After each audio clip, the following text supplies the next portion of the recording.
The Honourable Member Tim McIndoe.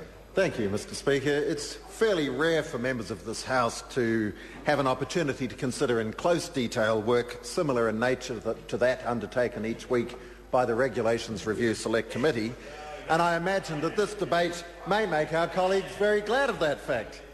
I doubt whether many New Zealanders will remain glued to their radios or TVs to hear this first reading through to its conclusion. My long-suffering and incredibly loyal mother may prove to be one exception to that statement, but even she, I imagine, will find herself switching channels back to TV1 after the dinner adjournment as her devotion to Coronation Street overcomes the questionable allure of the Subordinate Legislation Confirmation and Validation Bill No. 3. But as the Deputy Chairman of the Regulations Review Committee, I'm pleased to have this opportunity to reinforce the comments of the Minister and the Committee Chair who have preceded me, that this is an important measure and the consequences of not giving it due consideration and seeing it enacted could be far-reaching and damaging for several affected industries. As we've heard, this bill's purpose is to prevent the lapse, either through expiry or deemed revocation, of certain subordinate legislation that, by virtue of the acts under which it is made, lapses at a stated time unless earlier confirmed or validated by Act of Parliament. It's for that reason that Parliament is required to consider and pass this bill each year. Traditionally, subordinate legislation, confirmation and validation bills receive the support of all members of this House, as they are uncontroversial in nature. In fact, that comment is equally true of the workings of the Regulations Review Committee as a whole.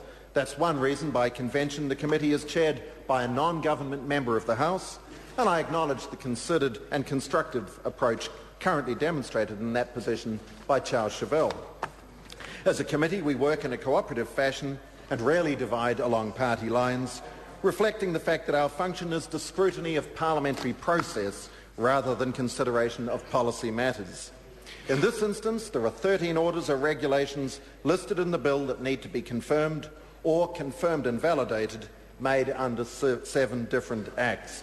These revisions were outlined by the Honourable Kate Wilkinson and Charles Chauvel, so I won't repeat them. Although this is a routine and technical measure, it is an important one to ensure that these subordinate orders and regulations do not lapse, which will be their fate if these items are not confirmed or validated, because each of the empowering acts provide that subordinate legislation will be deemed to be revoked on specified dates unless confirmed or validated by Act of Parliament before those specified dates. In other words, the sunset clauses referred to a moment ago by Mr Chauvel.